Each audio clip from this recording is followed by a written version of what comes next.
My name is Mal, and this is a day in my life as a zookeeper at the Trailside Museums and Zoo. My day starts off at 8 a.m., where we have our morning meeting in the Trailside shop. Here we talk about daily tasks, ongoing projects, and animal welfare. I make sure to say good morning to the baby mallards before grabbing my walkie-talkie and heading down to the lower area, where I'll be working my routine today. The first thing I do is check all the enclosures to make sure that everyone is safe and that no damage has occurred overnight. I also make sure to say good morning to all the critters. Cooper protests against my disturbing his beauty sleep, and Sylvia shows off her latest dance moves.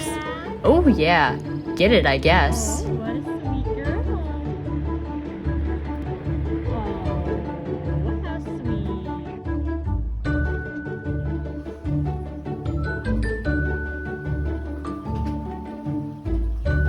Next, I head to the kitchen to get the bears' breakfast ready.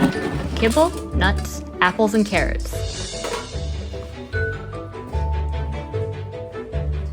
I scatter feed their breakfast on exhibit to provide an enriching activity and to encourage natural foraging behavior. Now it's time to let the bears out. Utilizing a pulley system, I open the doors to the bears' night house, one at a time, to let them onto exhibit. The bears each sleep in their own room at night to make sure they both eat a full dinner and can have some peace and quiet from their sibling. Night houses keep our animals safely contained at night without the worry of external weather conditions or other possible dangers they might face when we aren't around. While the black bears seek out their breakfast, I ready a soapy bucket of water and some gloves and get ready to clean.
Release the Kraken. Next, I let Wee out on exhibit to hunt down her breakfast mouse, which I've hidden under a pile of leaves. This is another enriching activity to help encourage her natural hunting instinct. Behavioral enrichment is important for animals in captivity to help prevent boredom and keep them healthy and happy. After breakfast, Wee decides she's going to go for a swim in her water bowl. Come on, Wee. Don't you know you're supposed to wait 30 minutes after eating?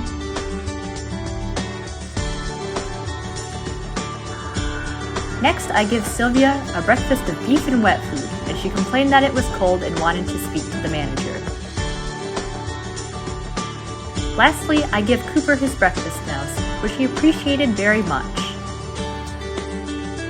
Now it's time time to prep the bears' lunch and dinner, and the rest of the diets for tomorrow.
After diets, I fill out my logbooks, where I take notes on what and how much everyone was fed, how much they ate, how their behavior was, and what their fecal looked like. Poop can tell a zookeeper lots of things, as fecal is an extension of our animal's health, and can tell us if an animal is sick, or may need a new diet, when we always take time to examine it and note any changes in consistency before cleaning it up. Now we hand feed the bears their lunch, while also taking time to do a mini checkup on them and observe their physical condition. Because we are always separated from our bears by a barrier for our own protection, this is as close of contact that we can get with them to observe them. Now we feed out our fish, reptiles, and amphibians in our Herpetology museum.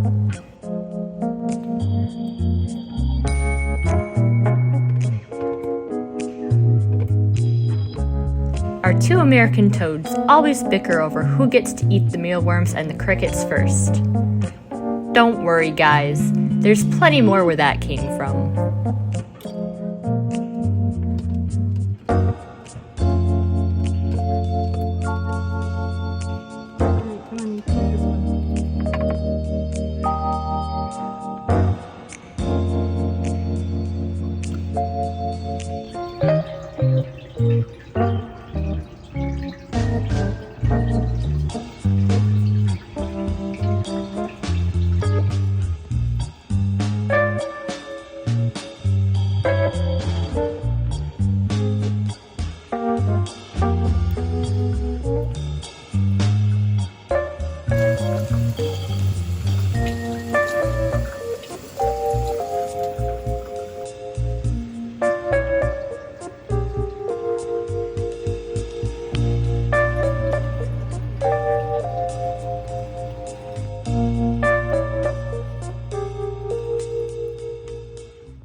Now it's time for dinner.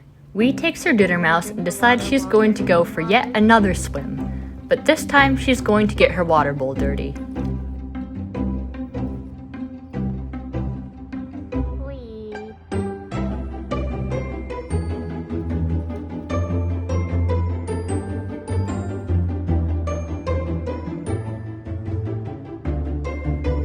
Sylvia is getting wet food, beef, and a mouse, and has left yet another bad review on Yelp. And Cooper is getting ground beef and mice for dinner, but he thinks it's weird if I watch him eat it. I also say goodnight to Sylvia after a long hard day of being a bobcat. It's not easy being this beautiful, you know?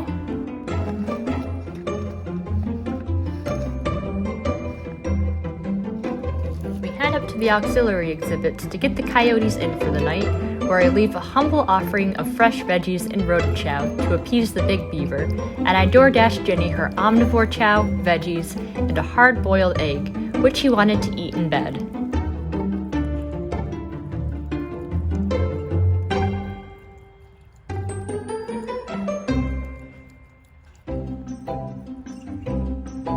Now it's time to put the bears to bed.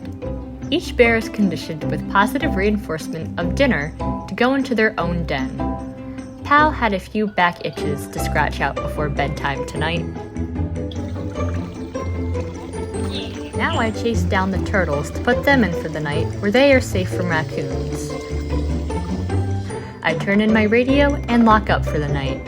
I head head back home after 4, sweaty, smelly, and exhausted, but content that I've spent yet another day doing what I love, caring for the critters that I love, and then going home to tell you all about it.